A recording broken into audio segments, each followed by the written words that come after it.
All right. Good afternoon, Facebook land. Boomer is, of course, trying to get up on the couch right now, and he's going to get tangled in my cords, and it'll be a mess. So stay away. Good afternoon. My name is Kim McCarthy. I'm the candidate for state representative in District 73 here in Ohio. That includes the cities of Fairborn, Beaver Creek, Bellbrook, and Yellow Springs, as well as the townships that surround those cities. So I'm coming here to you live on my Front Porch Friday. It's a way for voters to get to know me and for me to share my vision and to address a lot of the issues that you face as well as constituents in Greene County. So today I'm going to be talking about that valuable institution that we have here in District 73, that is Wright State University. So I'm excited to talk about that. Can you hear my rooster crowing? I love that sound, super cool. All right, so yeah, before I start, I want to do a few updates on previous Front Porch Fridays. Firstly, the biodigester. I mentioned last week that I had invited the people from Renergy as well as trustee Pitstick to come on here and put forth their side of the story, but I have not heard back from either one of them at this point. So I will continue to update you if that changes. And then secondly, last week was the bribery scandal and my opponent's involvement in that. And, you know, things are continuing to unfold. I'm sure the FBI investigation is ongoing. They've been raiding Larry Householder's office. So I'm sure more details are going to continue to come out about that. As far as my opponent is concerned, he did mention, and I think I said this last week, that he said he was going to donate the money that he got from Larry Householder to charity. But he has said nothing further since then. A lot of people have been posting on his Facebook page asking him to answer questions, and even simple questions about his platform and why he's running, and there has not been any response from him in that regard either. So that's kind of disappointing. You know, the corporate PACs are an issue in our democracy and in our elections, and that is why I have chosen to not accept money from them. And that is why one of the reasons I'm running to go to Columbus, because I see the influence that these moneyed interests have on our democracy. And unfortunately, with Mr. Lampton, we don't have to wonder what he would do if offered money like this, because he's already done it. He's shown us what he would do, whether it was accepted in a naive way or in an intentional way, we don't know. But either way, we know what his response would be. We need someone in Columbus who's willing to stand up to these moneyed interests so that we can get policies put forth that actually benefit the people. We can't get better schools. We can't get cleaner energy. We can't get these things that would progress our society when we've got people up there who are more interested in lining their own pockets. Yeah, oops, I just got an announcement, sorry. Yeah, so that is not good news, but anyway, we'll continue to report back on Mr. Lampton's response to being involved in that corruption scandal. So I also want to talk just briefly about phone banking and postcard writing. It's going to be about another 2 weeks before our postcards are ready, but we will be looking for people to fill out postcards and send them off to their neighbors, promoting our campaign. And phone banking, we are looking for people who will commit to 2 hours a week over the next 12 weeks. You can do it at your own convenience from the comfort of your own home, but basically just making calls to people in your area, promoting our campaign and helping to get the word out. So you can message the Facebook page, you can send an email to vote@kimmccarthyoh.com. You can find that link on the website as well. So yeah, virtual house parties as well. We are looking for people to host virtual house parties via Zoom, kind of like this, where I can meet people, especially independents, people who are looking for something better in our politics, who aren't beholden to one party or another, who are willing to look at the candidate and vote for them, you know, on their merits. So yeah, all right, that's it for announcements. So let's move on to Wright State. I'm going to bring in our guest this morning. Her name is Barbara Hopkins. She is a professor of economics and has been at Wright State for 26 years. So let me just let Barbara in. Hi. Hi, Barbara. Good morning. It's good morning to you. You're out in California, right? Early morning. It's 9 a.m. 9 a.m. Well, thanks for getting on so early. All right. So before I let Barbara speak, I just want to talk about Wright State and what it means to our region. So personally, I have a huge investment in this because even though I was raised in Australia, I went to college in Australia. I do work now at an IT company that was founded by a Wright State professor. He was Michael Cleary was his name. He passed away a few years ago now, but the company is now owned by a Wright State graduate, and approximately 2/3 of our employees are all Wright State graduates. So there's a really strong connection, and this IT company has an impact all around the globe with the software that we sell and develop in manufacturing across all kinds of industries.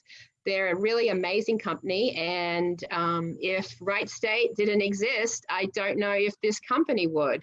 So that's just one small example of how impactful this university is to our region and ultimately the world.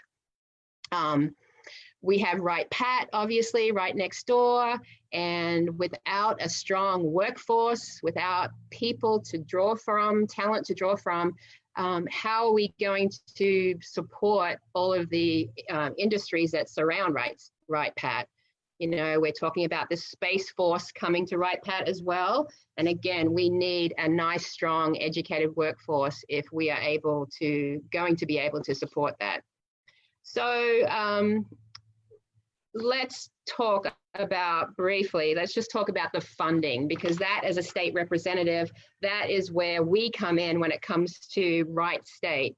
So the Department of Higher Education in Ohio, they have set a goal that by 2025, they want to have 65% of Ohioans between ages 25 to 64 to have a degree, a certificate, or some other kind of post-secondary credential. And right now we're sitting at about 44%. And the problem is, to get to that 65%, you have to obviously make an investment. And when you look at the investment coming from Columbus, those goals, that goal is not going to be reached because the dollar value does not line up with it. Basically, we've got flat funding, and I can show you, if you can see my little chart here, this is on Policy Matters Ohio, which is a great resource to understand.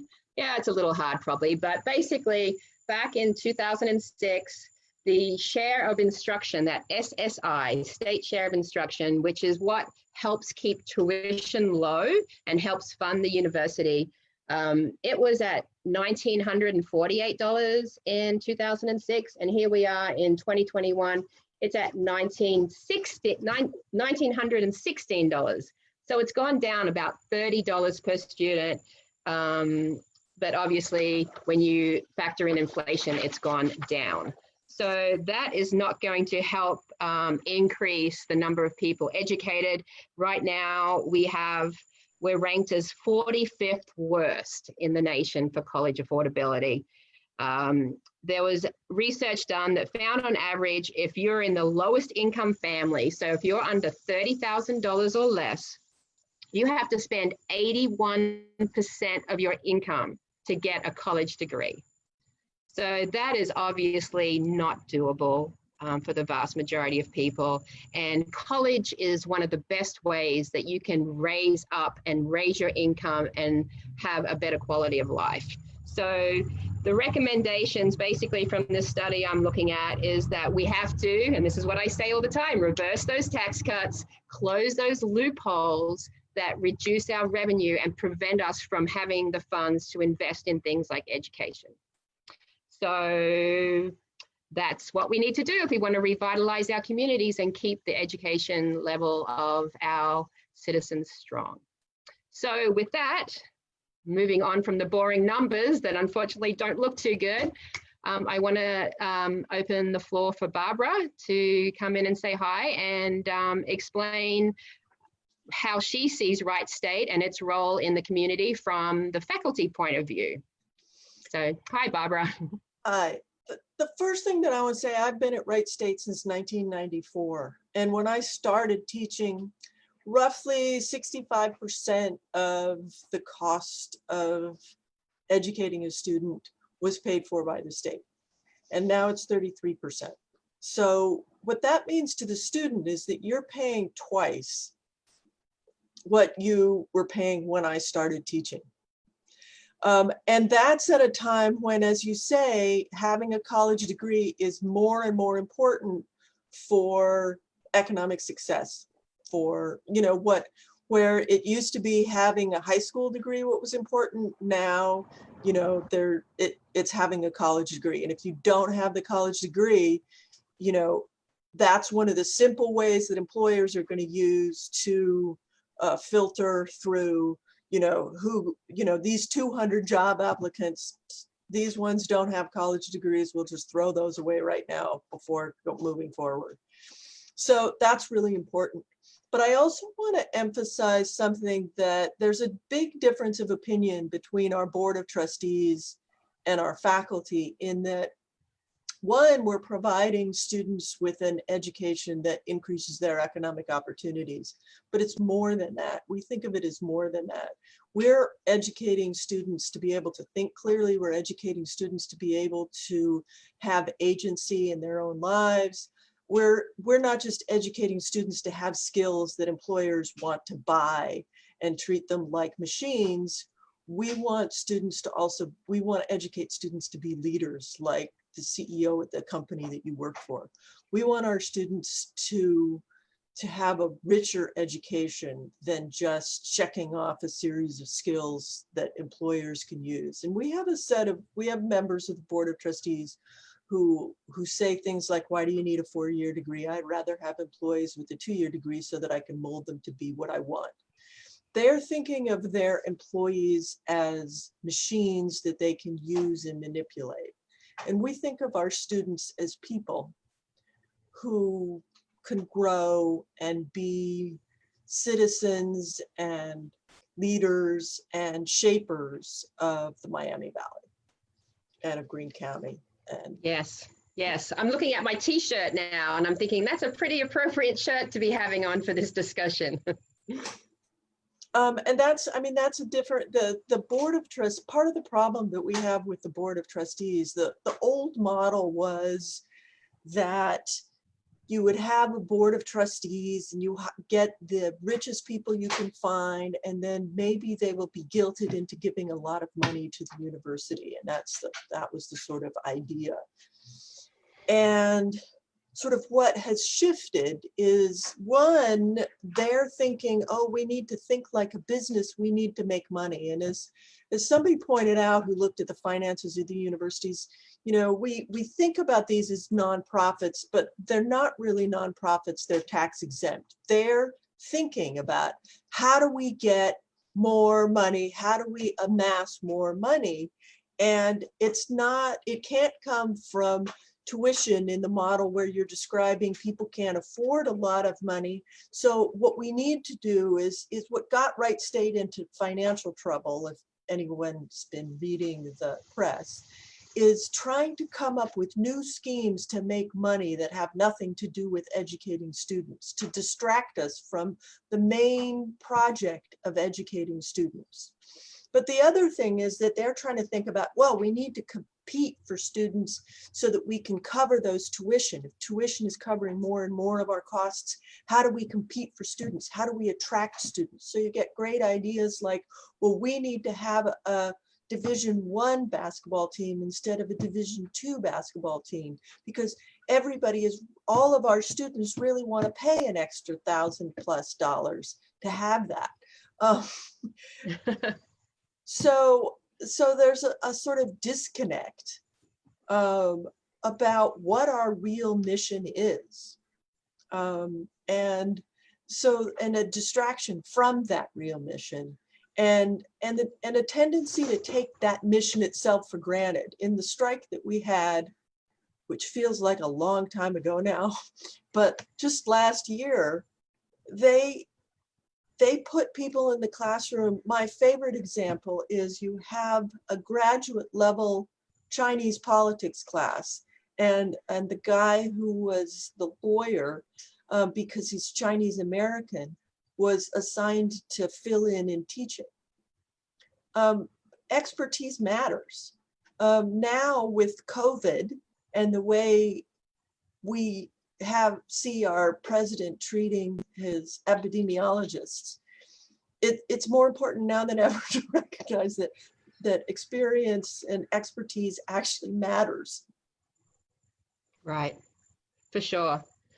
Yeah, and I think nowhere is it more obvious about this attempt to make money through different means, through means outside of your mission. Nowhere is it more obvious than in this Plant Moran audit that was,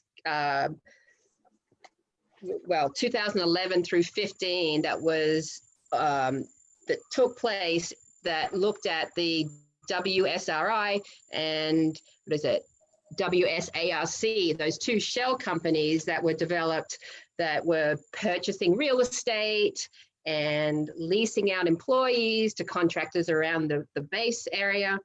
This audit report is a document that everybody should have read, that really details a lot of the wheelings and dealings that went on, that involved quite a few of the board members and the companies that they run.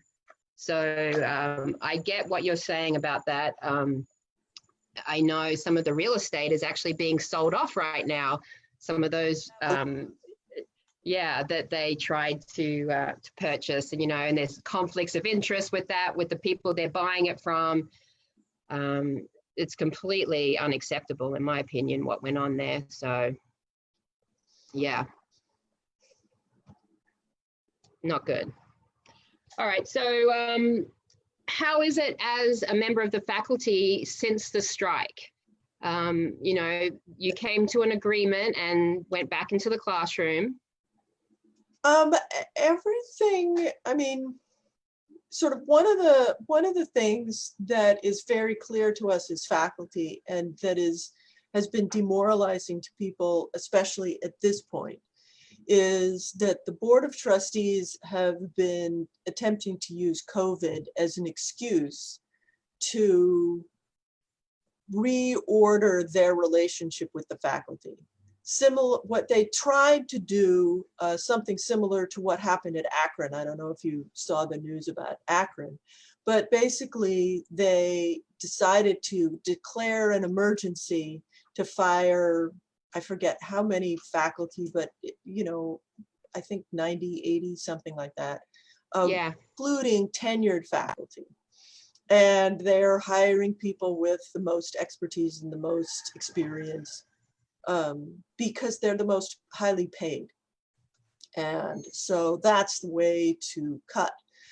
The problem with that is that you're cutting back on the people that actually do the work. Meanwhile, they're hiring another vice president in charge of padding my resume so that I can get a job elsewhere. And those kind of people, I mean, the problem is that it used to be universities were run by people who were faculty. But nowadays, the administrators are so much more highly paid than faculty that they have sold their soul in order to become administrators. They're making 4 times the salary. They can't go back to being faculty anymore by standing up for principle. And so what they do is they go from university to university. And so they're no longer stakeholders in our university. Right. So they're not accountable, and they're not, you know, if you look at, you know, we all live in the, I mean, I'm in California right now, but I have a condo in downtown Dayton. I am committed to the well-being of the area. I've been there for 26 years. I plan to stay there for the rest of my career, which unless the, you know, but also for all of the faculty, we're wondering, how long is my career? Am I going to be able to stay here until retirement, or am I going to be pushed out by a different model that sort of says, that treats us as disposable? Sure. And the problem is, you know, faculty need, you know, we need some kind of stability in order to be able to do our jobs. We need to not be worrying about where the next meal is coming from, if we're trying to focus on teaching. Absolutely. And I guess a lot of that leadership is going to come from the Board of Trustees. And when you have a board that are businessmen primarily, I don't think there's any educators on the board at this moment, is there? No, and they're never, I mean, that's one of the things that I think really needs to change, is that you want a Board of Trustees that are, one, major stakeholders in the role of the university, and not just the ability to extract resources for their own benefit, but people who are committed to the community mission of the university. Sure. People who are higher education. Right. And so the Board of Trustees, they're appointed by the governor, correct? Yeah. And, you know, obviously the governor has a say in the funding. You know, basically he signs the budget every 2 years. The budgets need to reflect our values. And I think when we look at how the funding is going for all of our community, our state colleges, those budgets are not reflecting that we value education. And I think you can see that in the people who are appointed to the board and the treatment that you're getting as faculty. It's not, you know, we're not seeing Wright State be treated in a way that they should be treated. So what about, I saw that the AAUP WSU agreed to some kind of a term for going back. Was there a COVID? I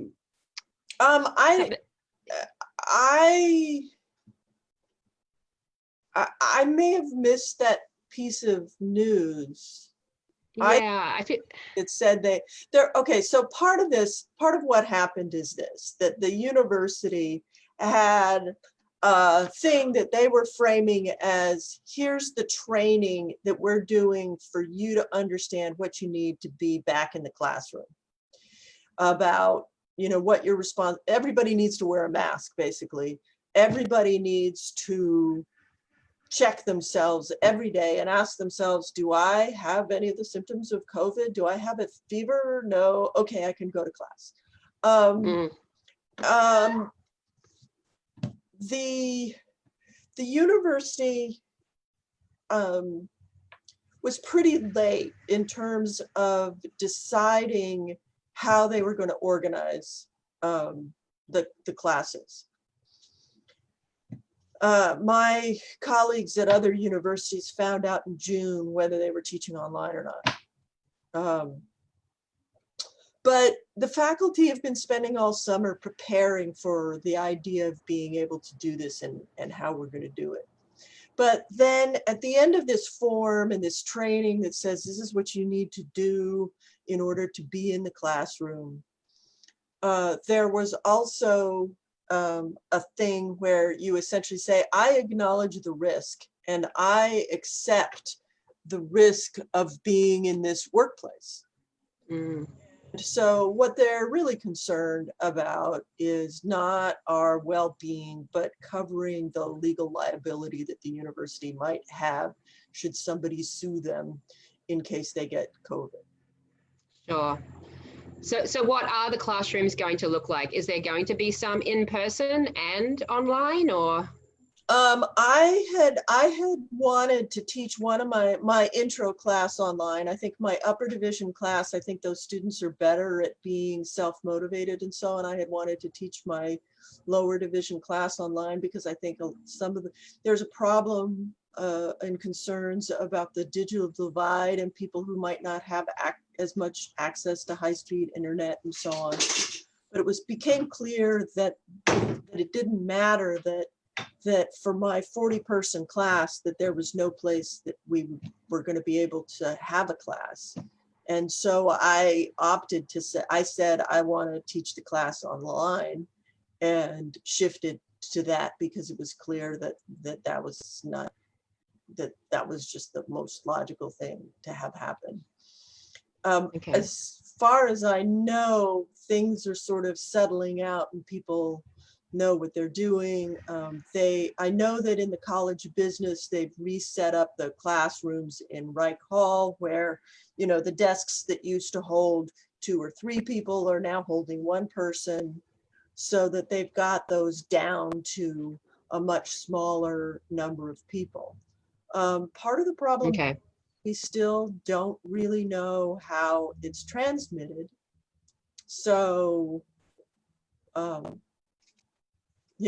Yeah. So being in Right. in an unventilated room with other human beings can be a risk. For sure. Yeah, and I've seen a lot of conversations surrounding our K through 12 students and, how that's going to play out and what risks they're going to take. But I really haven't heard much or seen much about the college students, but it's pretty much a similar thing. The New York Times estimates that based on the caseload in Montgomery County, the idea is that at least 3 people would show up with COVID into a school of 500 people. So if Wright State has an enrollment of 10,000, then you can assume that 60 people will have it. Now that doesn't include faculty and staff, but we've been all locked down since. Right. Yeah, it's going to be interesting. There's so many unknowns. This is a new situation for all of us. And hopefully, I just think that the teachers need to be included in these conversations. And we should listen to the health departments in what is best. But I'm glad that you're able to teach remotely, at least in the first semester, I guess, so that you can stay safe and so can your students, but still get that education that they're looking for. Yes. So, yes. All right. Well, thank you so much, Barbara. We better wrap it up. We've been on here half an hour, so I appreciate you coming on and sharing with us what you guys are facing there at Wright State. Like I said, it's a valuable asset for us, and hopefully there'll be more people like me elected to office who feel the same way, so that we can get the right funding to make it more affordable for people to go, and obviously for the faculty to be paid for your skills in an appropriate level. So thank you for coming on. I appreciate your time. Thank you. All right. Have a nice day. All right. So thanks to Barbara. Oh, Boomer's trying to come through again, hoping he doesn't pull my computer off. Thank you, everyone, for listening today. Next week, we're going to have some people on to talk about HB 6. So that was the bill that was passed in, that was involved in the huge corruption scandal. So we're going to talk about what that bill actually covered, why it was so bad for Ohio, why it should be repealed, and what we can replace it with. So that will be an interesting one. So I look forward to seeing you next week, and thanks for tuning in. Have a good weekend.